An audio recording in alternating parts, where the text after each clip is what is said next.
Welcome to Sunday evening.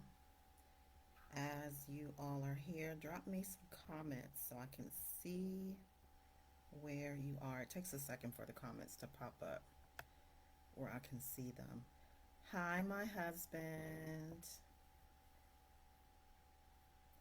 Love you. My husband's here. I don't need anybody else after that. No.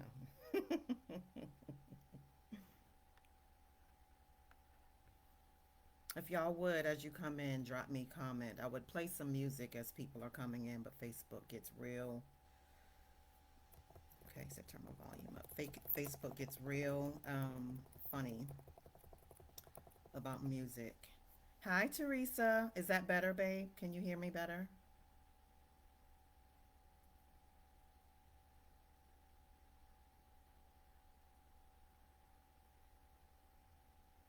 Let's see if I can arrange the screen so I can see the comments. There we go. Hi, Teresa. Teresa, can you hear me okay?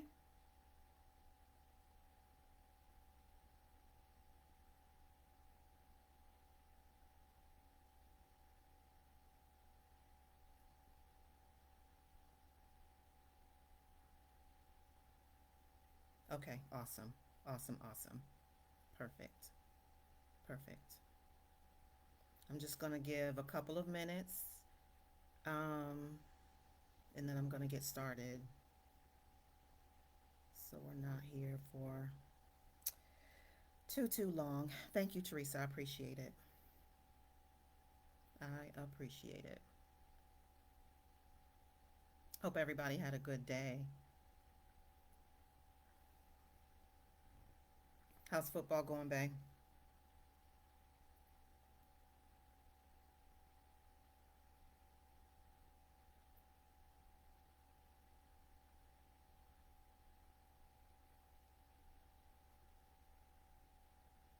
Gotta make my notes. Awesome, Teresa. I tried to make sure I had a nice and relaxing day too. It was for the most part. Not for the most part, it was. It was a good day. Beautiful weather. Again, I would play some music, but Facebook just gives all the problems when music is involved. So just wait a couple more minutes to see if a few more people come in. Thank you, Teresa. Thank you. You are the epitome of ride or die. You are there before, during, and after. Holding the sister up, I appreciate it.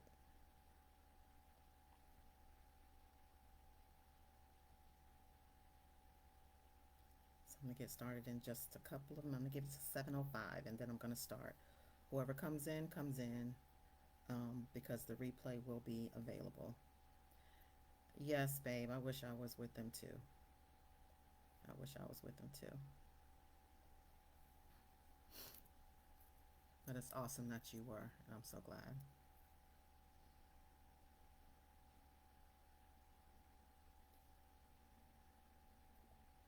Excuse me.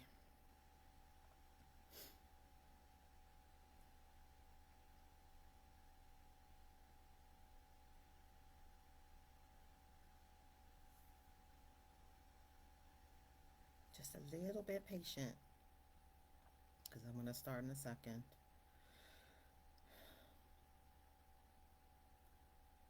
And not hold up for the early people, waiting for the later people.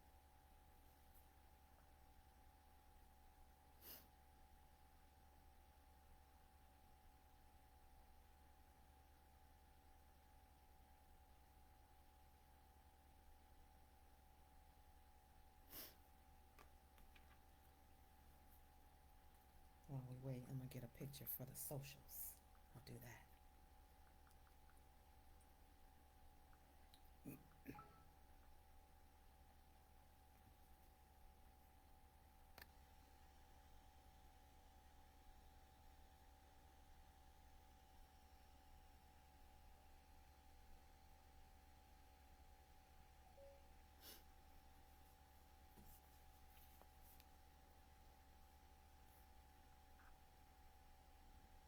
right, I see some folks. As you're coming in, I would appreciate you dropping in a quick comment to let me know you're here.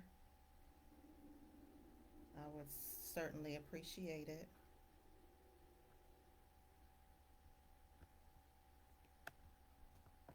And we're going to get started.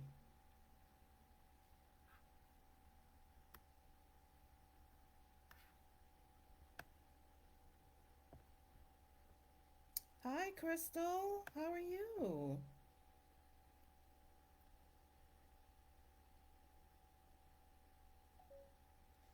Taking a picture here from my socials. Okay. So I'm going to go ahead and get started because it is now 7:06. I just wanted to wait a couple of minutes to give some folks time to come in. So welcome, welcome, welcome everyone. I hope you all had a good day. Like I said, as you come in, I would appreciate you dropping a comment to let me know that you are here. It's fine if you don't, but that would be great. Um, my name is Kimberly Blunt, as all of you probably know, and I am a self-discovery coach and strategist. We are here tonight to have a conversation about identity. Um, I've been, as I started my business, or was in the early stages of starting my business, identity is something that I landed on very, very early in the process, and I've been reading, researching, writing about it for probably at least the last 3 years, um, at least, maybe more. And um, I posted a couple of weeks ago a video, just in a very transparent moment.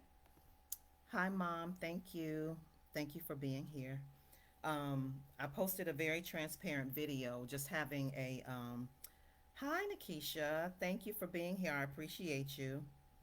Um, I posted a transparent video about just the realization that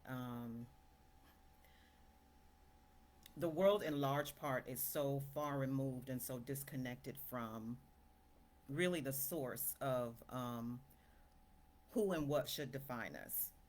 Um, I am a coach. I'm a coach who is a Christian. I will coach anyone. I do coach anyone, but my foundation, my roots are always firmly planted in biblical doctrine, biblical truth. And so I believe firmly that we are all the product of a God who has created the world, the universe, and that we're all born with an inner roadmap based on what we were put on this earth to do, stepping into our human form. So that's where I always come from, and that's where I always will come from. Won't force anything on anyone, but um, that is my perspective. That's the lens that I speak from. Um, so looking around, it's obvious that the world is really just in crisis. Um, People are grasping onto all types of ideologies, concepts, fads, passing, whatever you want to call them. But it's obviously not working because people are miserable. People are suffering. Suicide rates are increasing. Anxiety rates are through the roof. Um, and it's just obvious that people, whatever people are holding on to, it's not working. So I want to, hi Marcus, hi Karen Quarles, honor to have you here. Um, it's obvious that it's not working, and it's just time to, well, it's not even that the conversation is starting now. People everywhere, coaches, people that are really plugged in and are self-aware and are trying to increase self-awareness for other people. Identity is a conversation everywhere. So I'm just having my own conversation, and it is a conversation um, about some aspects. I could talk about this all day, so I tried to focus specifically in some areas so we wouldn't be here all night. Okay. So, what I want to start talking about first is identity formation. Like, what shapes who we become? Um, there are several things: family origin, and history. Um, those are your initial, or they, your family origin and your family history kind of shapes your initial values and beliefs. It determines a lot of times what your morals are starting out, at least. Um, and they kind of frame your feelings about who you are based on your position in the family, your role in the family, the level of function or dysfunction in the family, and a bunch of different uh, other things. What also shapes who you are is your experiences, what you go through, what happens in your life. They can be positive or negative. And the experiences happen in your family, they happen at school while you're growing up, or in whatever other areas that shape your circle or your childhood experience. Whether you grew up in church, um, in a very athletic situation, all those experiences kind of inform who you become. Also, exposure. What have you seen in your life? What was made available to you that either opened up your world or your perspective, or what were you not exposed to that maybe limited your experience or your world? Your environment, whether it was healthy or unhealthy, whether it was fun, free, restrictive, adventurous, like a number of other things. Those all have some impact on who you become as well. And y'all, I have notes to keep me on track because I don't want to just go off on a tangent. Also, what determines who you become is your internal and your natural makeup, your personality, your temperament, your gifts. We're all born with gifts and innate abilities, and those things determine in large part how you processed your experiences. Some people are more sensitive, and they're more prone to um, process and walk away from negative experiences with a negative perception of things more so than a person that maybe has a I don't know, a stronger composition. I'll say it that way. So your temperament and your makeup also determines what you walk away from childhood with to some degree. So much of what I described above is what my mentor and coach, Marshawn Evans Daniels, calls our formed identity, the things that we experience that kind of form and shape who we become. But then there's also a born identity that we all have. Like I said, we come to earth with an internal roadmap of temperament, gifts that provide clues to who we should be or what we should do or what we grow into once we are conscious and aware as adults or older, even teens or childhood, and we can start to realize what we bring to the table. So then it becomes your task as an adult to start to peel back the layers of mistruth, misguidance, and misdirection to get to the truth of who you are and what you are to become, what you were put on this planet to be and to do. Hi, Charvette. Thank you for being here. I appreciate you. One thing you have to recognize, and I want to make clear, is that just because you experienced something, just because you saw something or were taught one way, it doesn't mean that that's the absolute truth for you. Okay? But it takes honesty, courage, and most of all, self awareness and intentionality to work through those layers to get to the truth of who you really are, and then to recognize maybe what people have projected onto you that was never meant to be attached to you. So, again, I'm a coach, self discovery coach, and strategist. And what a coach is supposed to do is to ask very targeted and specific questions to help our clients. But I'm treating you all as clients now. to help you arrive at conclusions on your own, because we're here to walk alongside you, but you do the work. So I have some questions for you. What were the biggest influences for who you are today, if you can identify them? And if anybody wants to type them into the comments, that's fine. What were the biggest influences for who you are today? And it could be people, it could be events, it could be experiences, positive or negative. And then how did they impact you? Those experiences that you remember. There's an animated movie that we watched, and my husband always refer to it because it was so good. Inside Out is what it was called, and it was um, I think a Pixar movie maybe, or Disney. Um, and it was a wonderful explanation of how emotions work. And there was a story around it. A little girl and her family had moved away. Blah blah blah. But one of the things that my husband and I always talk about, and what we walked away with, are core memories. They talk about those. And those are those significant things that happen in your life that are seared in your brain and you never forget. And a lot of times, those core memories are what shape certain thoughts. They um, determine how you control or how you act, or the decisions that you make about certain things, because they shaped your perspective on certain things. So it's important to know what those things are, because that's the stuff that kind of plays in the background when you're making decisions even further along, like in your adulthood. And a lot of times you don't even realize it. But it's important to be self-aware and intentional about knowing those things, so you can put them in the right perspective. And then the last question: do you feel a connection or a sense of peace about who and what you are and what you are doing as a result of those influences? What did you walk away with? Do they make you feel good about your life and yourself, or do you have some kind of residual, lingering, some kind of way emotions about them? Those are things that are important for you to be aware of. Thank you for those answers. Your mother, Crystal, okay.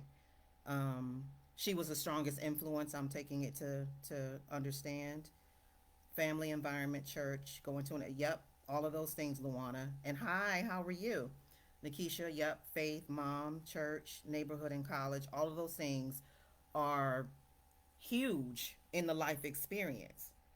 And they shape and form, or they shape your formed identity. But even though those are things that are a part of your story, they're still not necessarily who you are. Hi, Bayina. How are you? Thank you for being here. Yep, Crystal, that HBCU thing is strong. It's very strong. Okay. So if you don't feel a sense of peace about what you walked away with from those experiences, if you have lingering and residual negative emotions tied to them, those things could lead to a case of mistaken identity. So we started out talking about identity formation, and now we are talking about mistaken identity. Yes, babe, faith and family. Those are huge, and those are always a part of us. So mistaken identity is when others believe, or you yourself believe, that you are somebody that you're really not. So a question, not really for you to answer, but just for you to consider: who might you have believed yourself to be that turned out to be a mistake or even a lie? Because unfortunately that happens. We make decisions based on all of those things that I talked about earlier, your experiences, your exposure, um, and they all kind of steer you in certain directions, but they shouldn't always, if they're not in alignment with who you were originally meant to be. So if you find yourself in a position or in a situation where um, you're living a mistaken identity, it is time for you to shift. And I want you all to remember this acronym: to shift, to stop hiding in false truth. I say false truth because while what you may have believed may be true for somebody else, or somebody may have believed it about you, it may not be true for you. So stop hiding in false truth. Shift. People may see something in you that seems familiar to them, and they might mistake it for something that it's not. And from that perspective, they may make plans for you, categorize you. Thank you, Teresa, for typing that. They may categorize you or put you in a certain box. And that's especially dangerous if it's anybody that has any level of authority over you, like parents, teachers, because teachers can be the cause of lots of angst and things that people walk away with if they make negative comments about you as a child. Yes, Faye, so true. Um, so others often deal with you from the perspective of their own lens and not realizing that they may be seeing themselves subconsciously. Sometimes parents living vicariously through their children and trying to, steer them in a certain direction. Or they may see what they want to see instead of seeing the real you. And that's why it's so crucial for you to do the intentional work of being self aware so you can recognize those sticky things that attach to you that shouldn't be, like the leeches. You got to do the inspections when you're, coming out of the water like they do, because I don't want to be in those waters. But picking those things off so they don't get, embedded in your skin and start causing all other kinds of problems. That's a hard thing to do, especially if it's somebody whose opinion, whose viewpoint of you, whose approval, if that matters to you. That's a difficult thing when you have to stand up for yourself and advocate, but it's necessary for you to do so people don't push you into anything that wasn't meant for you to do or for you to be. It is hard work, Nikki, yes, but it is so worth it. Excuse me. So you have to have the courage, and that's a process. Excuse me, to honor yourself by speaking up for yourself and advocating for yourself when whoever it is that you love, that you respect, that you honor tries to put you in a box that you don't belong in or tries to push you in a direction that you don't belong in. So you have the God given authority to tell someone else, I'm sorry, and you can say this for yourself, you must have me confused with someone else.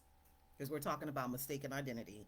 I am sorry, but you must have me confused with someone else. So, quick story, and everybody on here knows about the prodigal son who was, yes, Teresa, honor yourself by speaking up for yourself. You must have me mistaken with someone else. The prodigal son was the son of, I don't assume he was wealthy. He had some degree of wealth in order to leave an inheritance for the two sons, the father, I'm saying. And the one son lost his sense of identity to greed and let his lust for wealth send him down a wrong path. Absolutely, Luana. But it's up to us to make sure that they are clear when they misjudge you and tell them, again, I'm sorry, you must have me mistaken with someone else.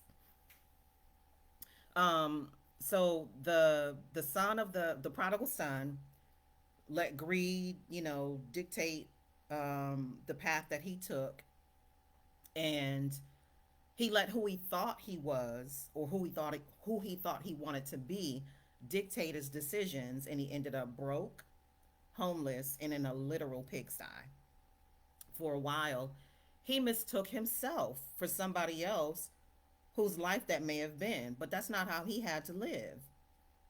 He eventually remembered who he was and snapped back to reality and came to himself. Him remembering who he was enough to override any pride, any shame, or whatever else he may have felt, and dude went back home to claim his true identity. So the point for you is don't ever let who you may have once mistaken yourself to be keep you from fighting to get back to who you really are meant to be and who you want to be. No mistake is too great. No amount of time has gone by. That's too much. And God's grace is enough to handle any mistake or wrong turn. He will make the way for you to self correct if your heart, mind, and intentions are aligned in the direction of who He created you to be. The work is never hard, like you said, Nikki, and it's always worth it because stepping into your identity is the reward. And there's no greater freedom than being in alignment with your own identity, who you are supposed to be, because that's when, like, that's the ideal spot. That's the euphoria, is stepping into your identity, because all the things that are meant to find you can then find you because you're in the right place. So again, I'm a coach, I ask questions. So the next question: can you identify any areas or a time of your life where you mistook yourself for something or someone that you really weren't? Can you identify any areas now? What can you do as a first step to get back on the right track? And a lot of times people get off track and they get stuck there because they feel like it's too hard, or they look at um, the whole end goal as the first step, when all you need to do is take one step. Sometimes it's just changing your mind. That can be the first step.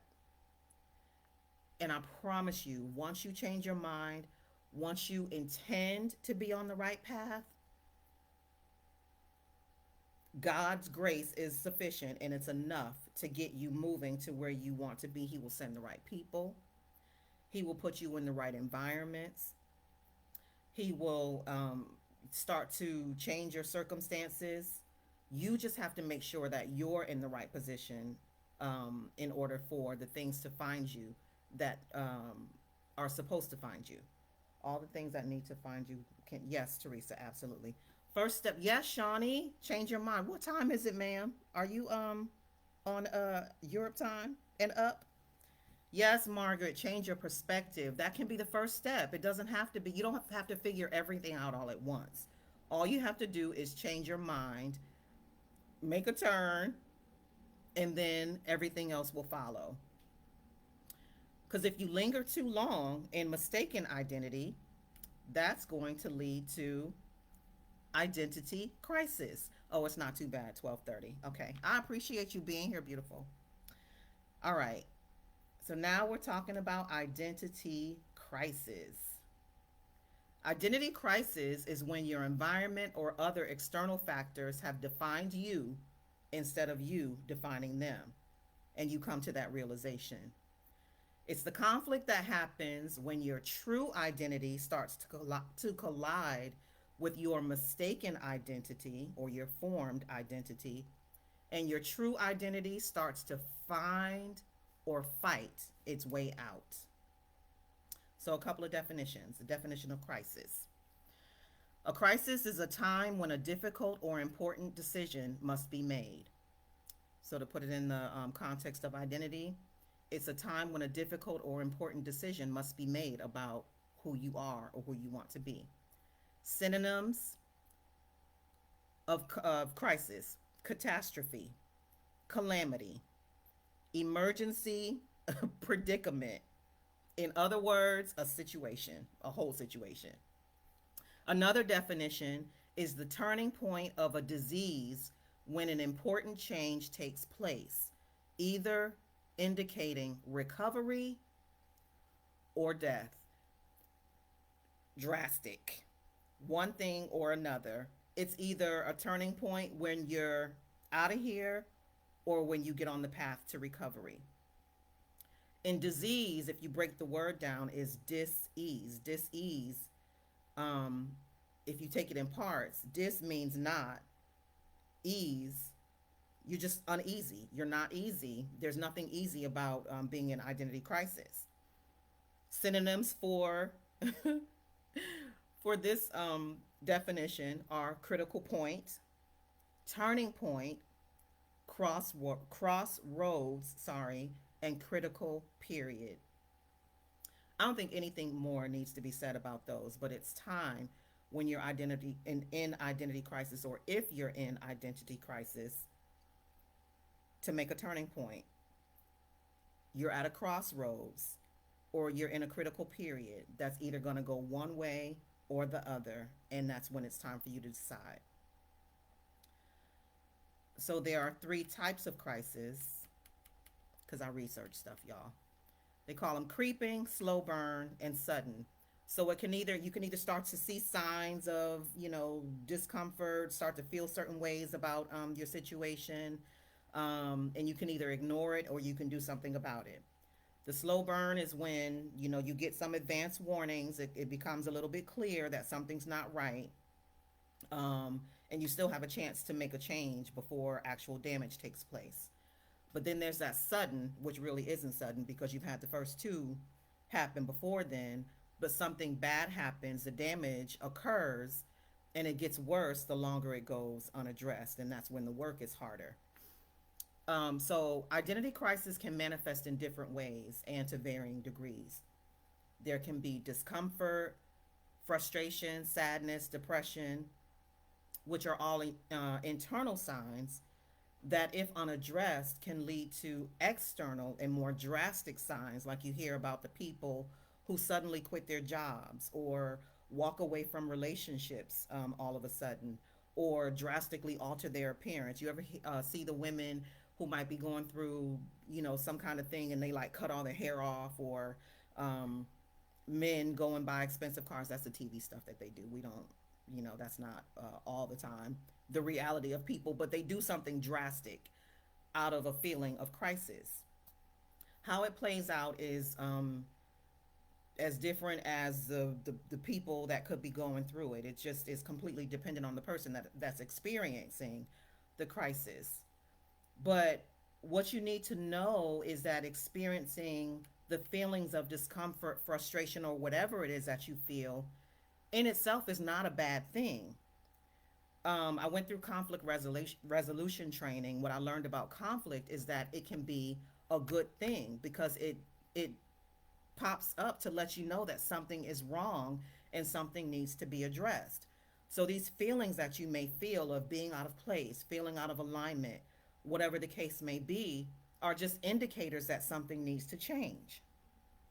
And it gives you the opportunity to do something.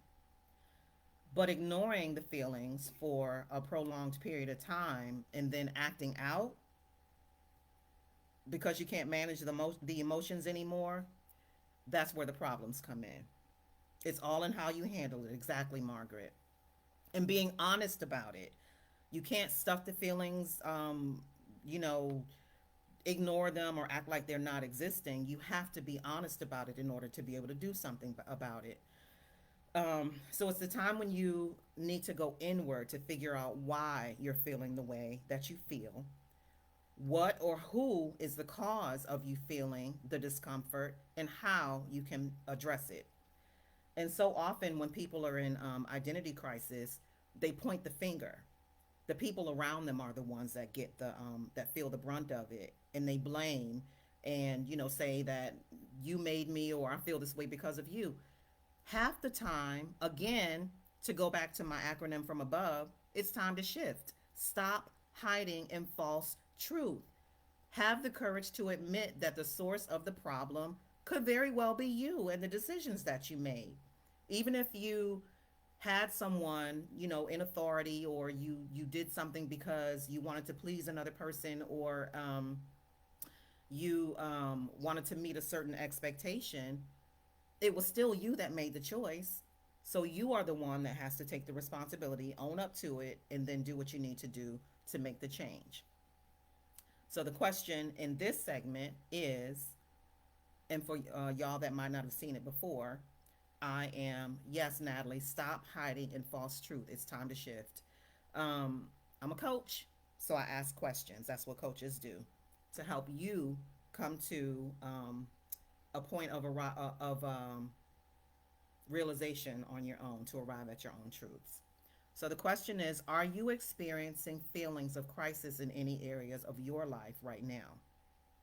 Or if you aren't quite in crisis, is there any discomfort, dissatisfaction, or any other negative emotion you can identify? What is the source? Can you identify where it's coming from? Could what you feel be the result of any decisions maybe that you made that led to where you are? It's important to go inward and ask these questions because, again, being honest and admitting where you are is the first step to making a change. So, these questions I asked are part of the self discovery process, and that's what I want to talk about next because that's what I do.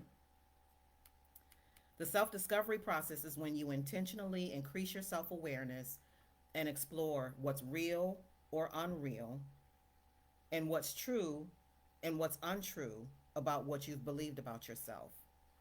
It's when you figure out your strengths, what you like, what brings you joy, what you want to welcome into your life and your space, and where you need to establish boundaries to keep away the things that you don't want to welcome into your life and into your space.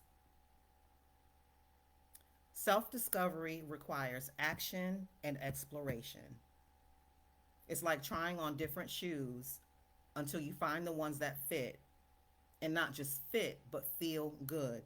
So I always do when I go shoe shopping. I put shoes on and they might feel good initially, like when I put my foot into them, but I do the walk test. If I find a pair that I really like, I'll put them on and I'll walk around the store while I'm looking at other shoes to see how they feel over a period of time. Because sometimes that's what it takes. You might try one thing, it might seem like the good thing at the time, but over time, you realize it's not quite it. So I can attest to that. I worked for the federal government for not so. Let me just say before I say that I have met so many people down through the years that could not even tell me when I asked them what they like to do. Simple question: what do you enjoy? I don't know. Well, what makes you happy? I don't know. Because we get into this auto functioning state of life and just robotic without any thought, without any attention given to our choices, as if we don't have choices about what we do and how we live, but we do.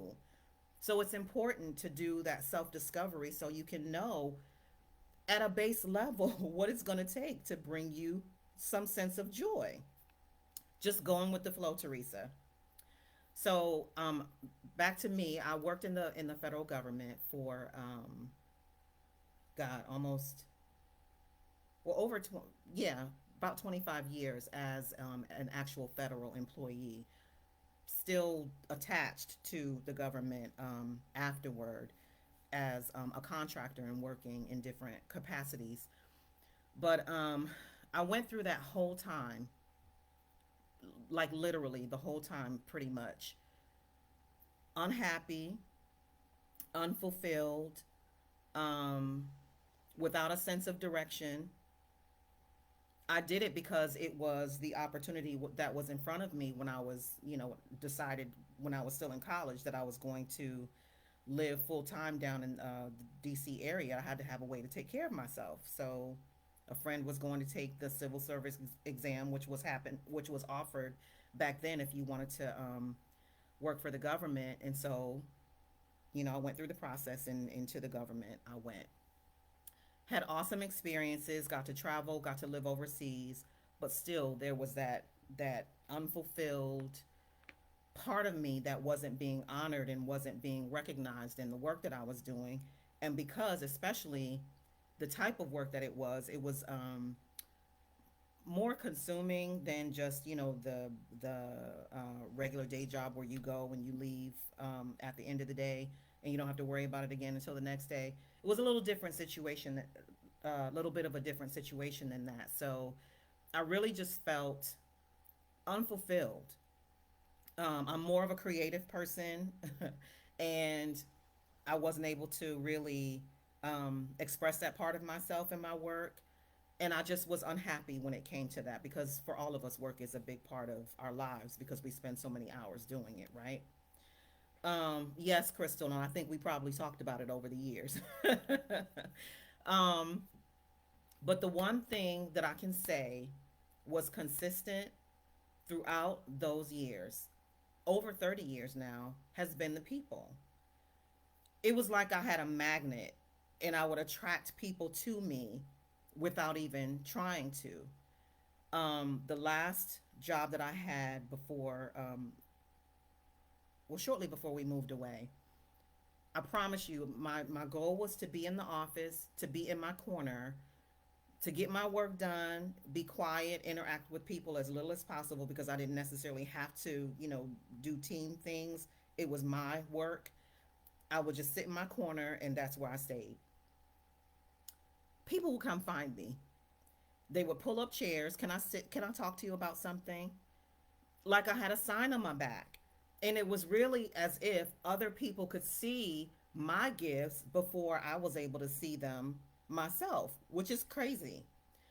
But because I felt out of alignment for so long, I lost confidence in my ability to get to a place of relevance, impact, in terms of anything professional. Uh oh, am I frozen? Okay, there it popped back in. I saw myself frozen for a second. Um, but yeah, it affected my confidence. It affected my belief that I would be able to step into something that was meaningful to me, because as the years passed, I felt like my time was passing as well. And it took some time, but I realized looking back that there had been a trail of little crumbs all throughout my life that at the right time I was able to look back and see. I had no idea the impact that I was able to have on people just by being myself. And that's really what identity is about. It's how you show up in the world. It's just who you naturally are and how you impact the people around you and the world itself. Purpose clues, exactly, Teresa. Mine were hidden for a long time. And I remember, I think the start of this whole thing is I went with our old pastors, a friend of ours, to a women's conference. Was with these women that I had no idea who they were, had really just literally just met them.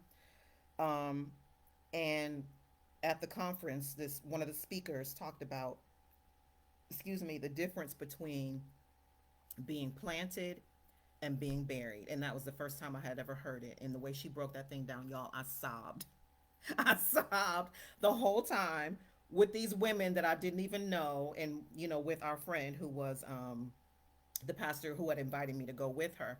And she just rubbed my leg because I was sitting next to her. And she's probably like, okay, I don't know what's going on. But all she could do was rub my leg. But I realized that I had been planted and not buried. They look the same. Yes, Nikisha. Yes. But God's timing. So there's another acronym that, again, my coach uses for trust, and that's total reliance upon spiritual timing. Because there is no time that's too long for God. There is no time that's too long for Him. There is no situation where you can go too far where He can't turn it around and bring you back to center or where you're supposed to be. So we have that confidence in Him. So just by being myself, I realized I was able to impact people, and that was empowering to me and helped me really to get on the path of where I am. Um, yeah, so it all worked out, of course, because all things work together for good. So, but then I had to do the work of really identifying my strengths and also the best version I could see myself growing into and what it was going to take to get there. But once I made that decision, it was like the heavens opened, the seas parted. And in so many big and small ways, God let me know that He was there. And it's like I've been on this magnetic path, just attracting to me all the things that I need. to help me along the journey of where I'm going, because there is grace where God sends you. Okay? There is grace where God sends you. So the question for you is, what is it going to take for you to move into a place and a space with yourself where you feel at peace, at ease, and at home with yourself, or whatever it is that you need to feel? What is it going to take for you to get on the path to being the you that God created you to be? And going back to the people not being able to, not knowing who they are, not knowing what they like. I've also met a lot of people who don't like spending time by themselves.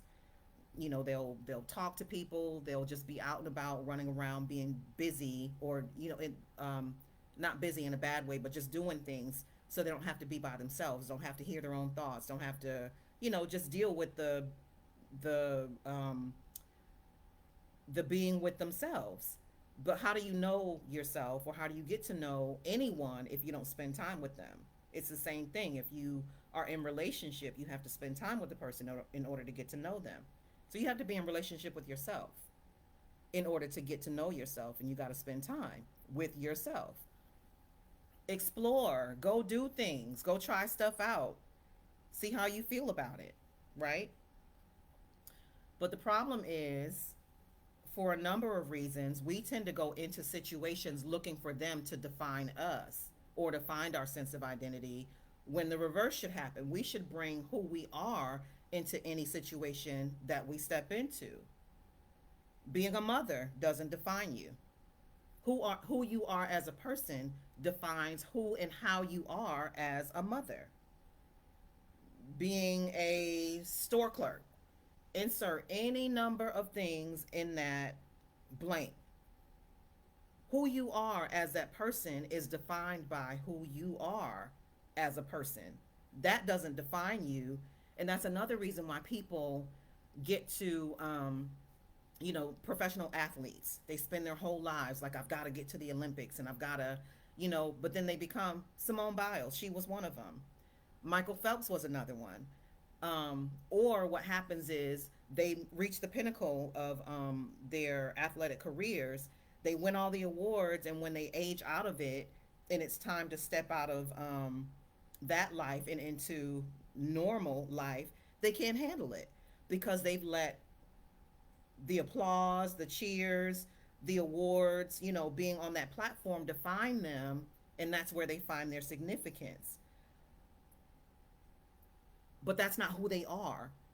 Simone wasn't born tumbling and jumping off of a balance beam.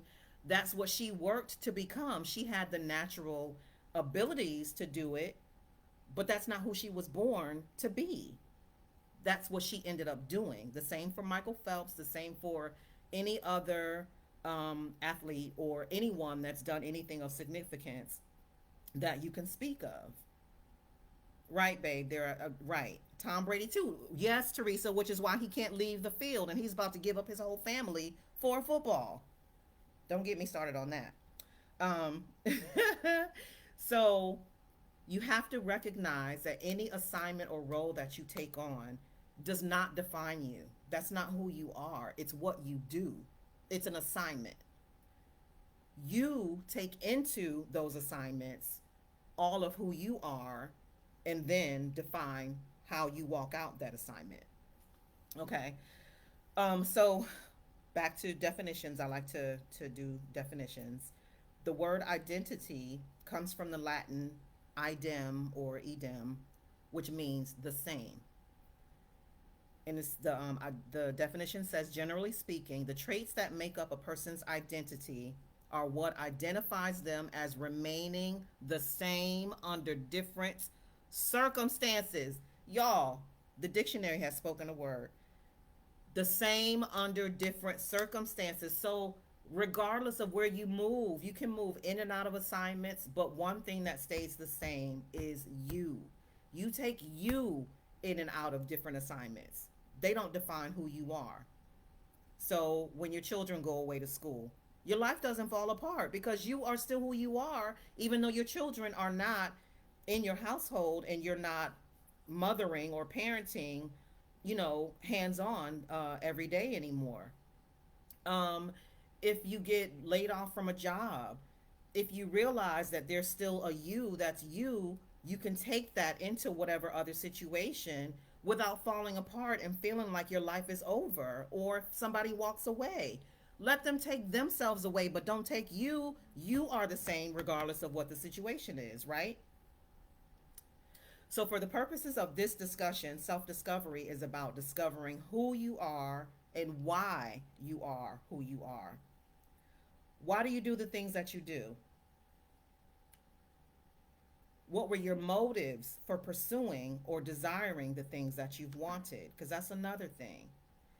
If your motives are wrong, you're trying to reach, attain some kind of title or position so people can respect you, or so people will look at you a certain way, or so you have authority over. Mm-mm. If that's what your motive is, that's exactly what you're going to get, the title. You're not going to get satisfaction. You're not going to get fulfillment.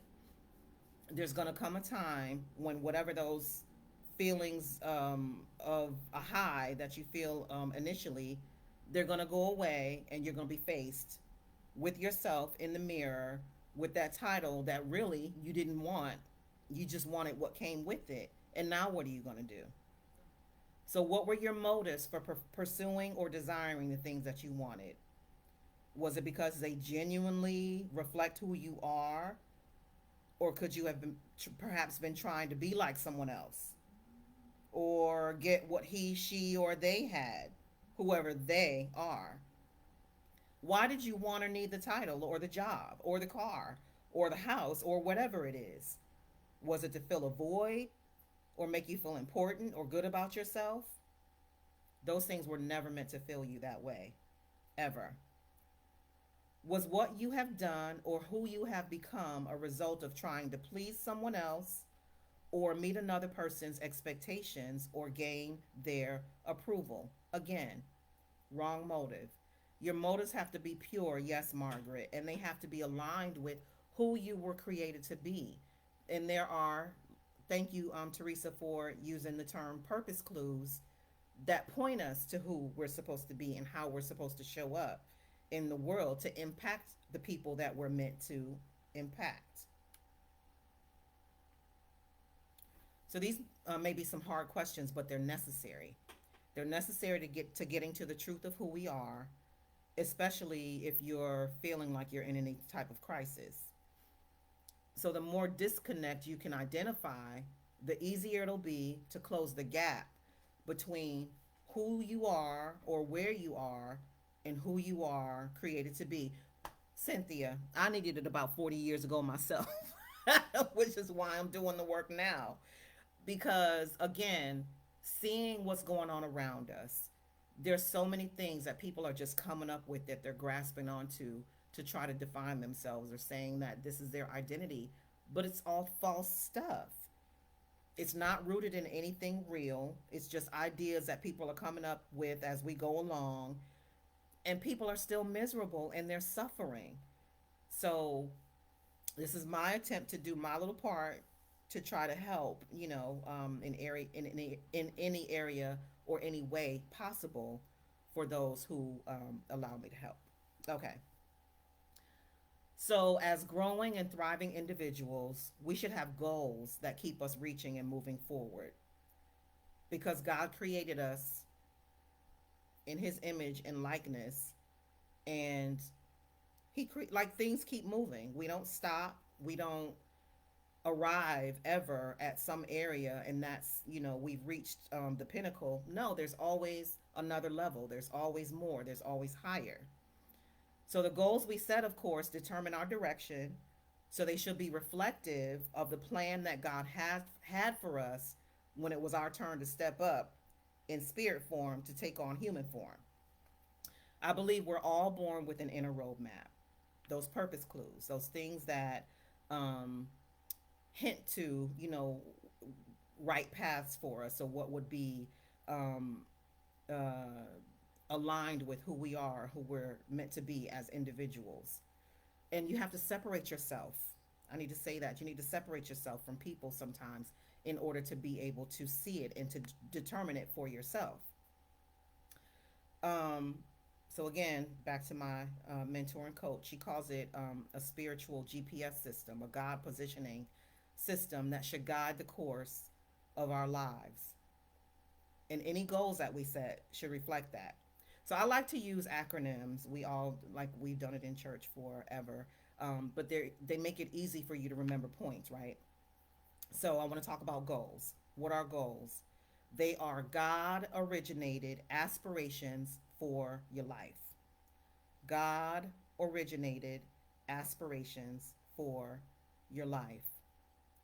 And your goals should be yours. Yours, you centered, owned by you, which means they're your own, unapologetic. You don't need anyone else's permission for what God has already stamped and ordained. They need to be reflective of your desired state or outcome, who you want to be, what you want to do, and they need to be specific. So, your goals, your God originated aspirations for your life, should be yours. You centered, owned by you or your own, unapologetic, reflective of your desired state or outcome, and they should be specific. So we're reaching the end of the year quickly, which is crazy. And we'll start soon to hear all about vision boards. It's about to be vision board season. A part of creating a vision for yourself is setting goals for whatever you want to accomplish or what you see for yourself and what you desire, right? Um, so it's important to be tuned into your identity. Who you are should determine where you're going and what you want to become or what you want to accomplish. Thank you, Teresa, for that. Um, I'll type the acronym for yours, but that'll take a second and I don't want to distract myself. Um, so, your identity should determine which direction you're going and what you want to become, even as you work on vision for yourself moving forward. So, when you're trying to figure out who you should be or what you should be doing, like with anything else that you have, like if you buy something and you're trying to figure out how it works or what it's meant to do, you usually consult the user's guide or the manufacturer's instructions. But there are also, most times, clues, sometimes obvious, sometimes not so obvious, um, to tell you how a gadget works or what it's meant to do, or if you push a certain button, it's going to do, one thing or another, to give you hints about how it works. So, on and off buttons, different knobs, belt buckles and holes, those are kind of obvious to let you know that they fit together. Um, those are obvious examples. In the same way, we have manufacturer's instructions in the form of the Bible that give us overall guidance about who we are as sons and daughters of God and heirs with Jesus. There are also sometimes really obvious parts of our makeup that give us clues about who we're meant to be and what we're meant to do. Again, your personality, um, specific gifts. My son is an artist. From the time he was 6, he never leaves the house without a sketch pad and some pencils or something to draw with. The boy was meant to be an artist, and he is good at it. But still, it's our job, my husband and I, as parents, to help guide him down the path that he's supposed to be on. So he hopefully, makes the decision to live his life in a way that honors God and impacts others as an artist.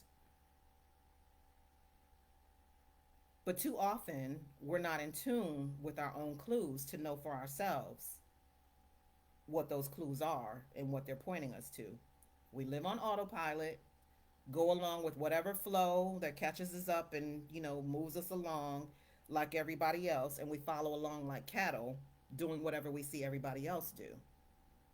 But it's time to take a step back, become intentionally self aware to figure out who we're meant to be and what we're meant to do. It's the only way that we're going to step into our full identity, the only way we're going to find fulfillment for us, walk out purpose, find our true assignments, and then make the impact on other people that we're supposed to make the impact on, because it's never just about us. So as long as we're out of place, somebody else is missing out, because they're not getting from us what they're supposed to be getting from us because we're out of place. So some takeaways, and I'm almost done. You are not your mistakes, you're not your past choices, and you're not anything that anyone else tries to attach to you or project on you. You are not those things. They are not your identity. They are not who you are. You're not your mistakes. Mistakes happen, you make choices. Who you are is still the same, and you can move away from those things and get back on the path to who you were truly meant to be. Those things don't define you, okay? None of the roles you fill or titles you have are your identity. Who you are is what you bring to the roles of mother, father, employee, business owner, church member, pastor, or any other thing that you do. You are the constant in any environment, in any space you occupy. They don't define you, you define them. Next takeaway, it's not too late for you to pivot from where you are or from where you've been, because your past doesn't have to define your future. The work is to identify where you took a wrong turn and figure out how to course correct or work your way back to a place where you can pick up on the right path. And the last takeaway that I'll mention is it's time for you to find the shoes that are a perfect fit for you and learn to walk in them. So all of this takes intention. Um, it takes quieting the noise. It takes moving yourself away from people sometimes, just a few minutes, even at the start of a day, to get quiet, to be able to hear what the Spirit is speaking to the church. Like, you need to seek the Lord for yourself. You need to put yourself in a position where you can hear what He's saying to you, or sharpen your spiritual eyes, your spiritual focus, so you can see the things that He's showing you. Because sometimes things happen, or play out right in front of us that are kind of trying to send us a message, but you have to be tuned in to be able to hear it and to be able to see it. So you have to be intentional, and you have to be intentionally self-aware. So, learning to find the shoes that are the perfect fit for you. So when police officers, or law enforcement, when they're trying to solve crimes, they use different methods of identification and retracing steps. And if they're on a crime scene, yes, Nikki, it's time to go shoe shopping. So look, I'm on this fairy tale thing real quick. I was my signature talk, my signature speech, if I'm on a stage and talking to someone, they hire me to speak, is kind of about Cinderella, because I think it's the perfect story to tell about finding shoes that are just meant for you to walk in. I thought about it one day and was like, okay, you mean to tell me that prince went all throughout the village or the town, whatever it was, and there was nobody that could fit that shoe but Cinderella? Because our feet are shaped differently, but there are plenty of people that are size 7, plenty of people that are size 8, plenty of people that are size 9, but nobody could fit that shoe but Cinderella. Yes, lace up, Teresa. Nobody could fit that shoe but Cinderella, because you know why? That fairy godmother created that shoe specifically to fit only her foot, so nobody else could step into it, right? So a common method, sorry, I just had to tell y'all because I had to thought, I'm like, nobody could fit that shoe. A common method in certain situations when law enforcement again is trying to find crime, trying to solve crimes, is identifying footprints. Footprints often tell stories, and they leave trails for those coming behind to follow. Following the trail of the prints will eventually lead to the person who was wearing the shoes, right? Or will it? The shoes are what leave the prints, not specifically the person wearing them. So it's easy to mistake one person for another person because one can easily step into the shoes of another person and lead to a case of mistaken identity.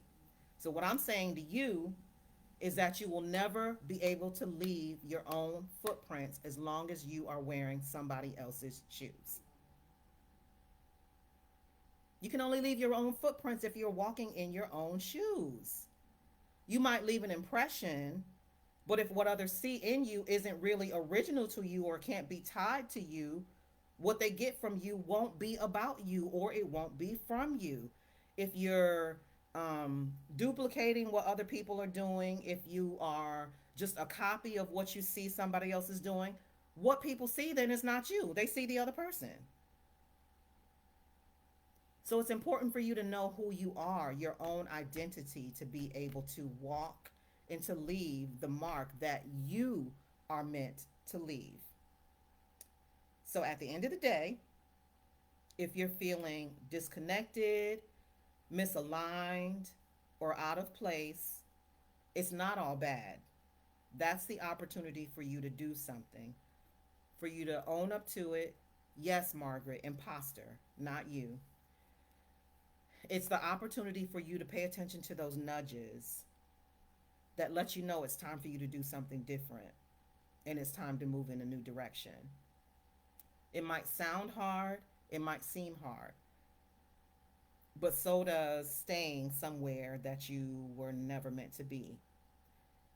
You can do hard things for a short time if you're making the change, but it's going to be just as hard indefinitely for you to just stay where you are and not make the change. So it's hard for good that produces something, or it's hard and it just continues to be hard. You can make the choice. You have a God given identity, and it's your God given right to assume it. We all have the right. Our identity is how we show up in the world, and it's also how we're meant to impact the world. There are assignments that are specifically for the unique blend of everything that makes you you. And as long as you're out of place, like I said before, your assignments go undone.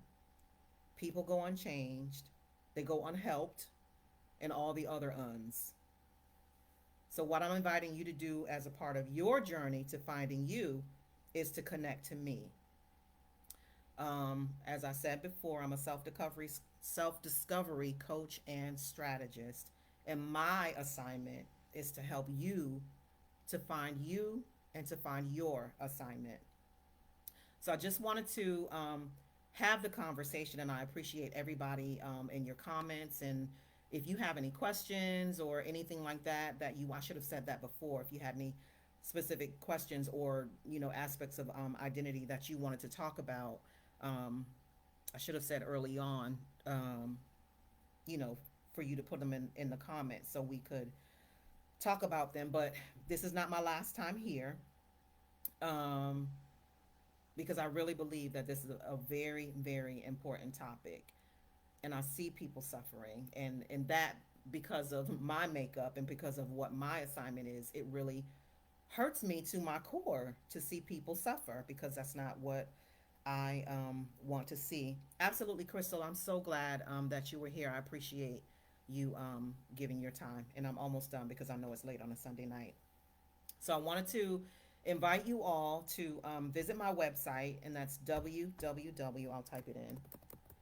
.reallifetrueyou.com. And there's an area on the front page where it says something about joining our community, and you can enter your name and your email address. Get on my email list. I send out emails once a week at least, um, just discussing different things, and also it's the way for you to keep up with what I'm doing, what I have going on. I make any announcements or anything like that. I promise I won't spam you or ask you for a bunch of stuff. It's just a way for you to see what I share without me having to send it. It just goes automatically into your inbox. So again, you can just enter your name and your email address, and you join my community because I want to continue this conversation and, of course, many others as I move forward. But I really, really, really appreciate all of you who are here taking your time on a Sunday evening, because I know people have to get up and go to work in the morning, me included. Um, but I just wanted to have this conversation um, and share what was on my heart as I'm moving forward. So I really, really, really appreciate you and appreciate all of you and your time. I hope you have a good night and a really good week coming up. All right. So look out for me because I have more coming as I'm working and moving forward. I appreciate all of you. I will play some music for y'all, but Facebook won't let me. So thank you, sister. I appreciate you being here. Y'all have a good night. Thank you, Teresa. Thank you so much, Margaret. Good night, everybody.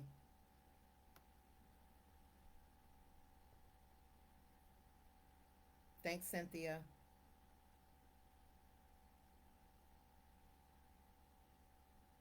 Thank you, Mom.